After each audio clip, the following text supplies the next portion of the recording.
All right, if you were born in 2010, this one's for you. You're right on that tricky edge between two generations, right? So today, we're going to settle this debate once and for all. Are you Gen Z or are you Gen Alpha? Let's figure it out. So, what's the deal? I bet you've looked it up online. You probably found some charts that say, yep, you're the last of Gen Z, and then others that say, nope, you're the very first of Gen Alpha. So, which one is actually right? And look, if you're confused, you totally should be. The information out there is all over the place, and that's because, for a little while, even the experts weren't 100% sure. But that's all changed now. Okay, so let's just cut through all that noise. We're going to get straight to the simple, definitive answer that pretty much all researchers and demographers agree on today. First things first, you gotta understand what a generational boundary even is. It's not some strict scientific rule.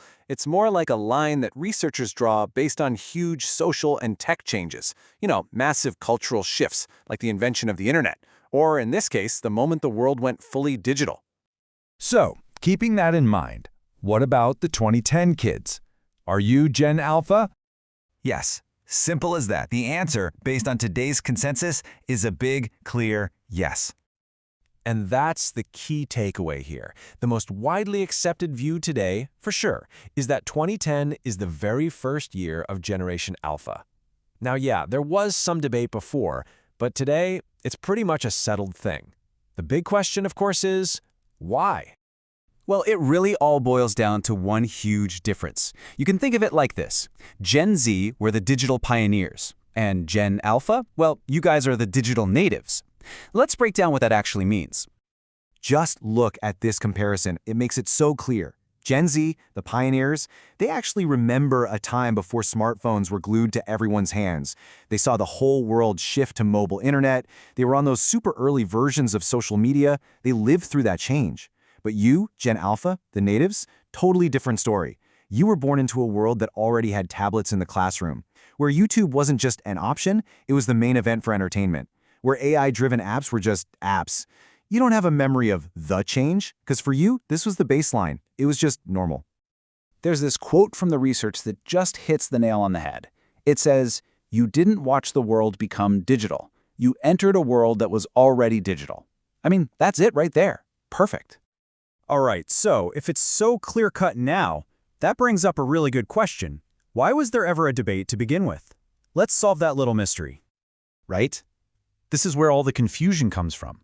I'm sure you've seen those older charts online that still list 2010 as Gen Z. So what gives? Why was that a thing? Well, it really comes down to a few pretty simple things. For starters, back then, the actual term Gen Alpha just wasn't well known yet. It was brand new. Also, a lot of older studies just used broader boundaries. It was just convenient to use a nice round number like 2010 to end Gen Z. And honestly, some marketing groups still do it just because it's easy. You can actually see how our understanding evolved over time. Back in the early 2010s, this researcher, Mark McCrindle, coined the term Gen Alpha, but it was super new. Then, by the middle of the decade, the debate was heating up. People were still lumping 2010 in with Gen Z, mostly just out of habit. But now, today, the consensus is totally clear. 2010 is the start of Gen Alpha. We have the benefit of hindsight now. So really, the answer just shifted over time. It went from a maybe Gen Z to a solidly Gen Alpha as we all got a clearer picture. It's not that the old info was wrong, it was just incomplete. Okay, so what does all this actually mean for you, for your own identity? Let's get into that. Let's just break it down. It's as simple as 1, 2, 3. Step 1, you were born in 2010. Check. Step 2, you are officially part of Generation Alpha. Check. And step 3, and this is the really cool part, you are the first wave, the pioneers of your generation. I mean, really think about that. You're part of the very first group of people who were raised in a world completely shaped by touchscreens, by on-demand streaming, by instant information at your fingertips. That's not something you learned, it's the world you were born into. That's your unique starting point. So you're the first wave. What does that mean? It means you get to help define what Gen Alpha is even all about. There's no path to follow. You're literally creating it.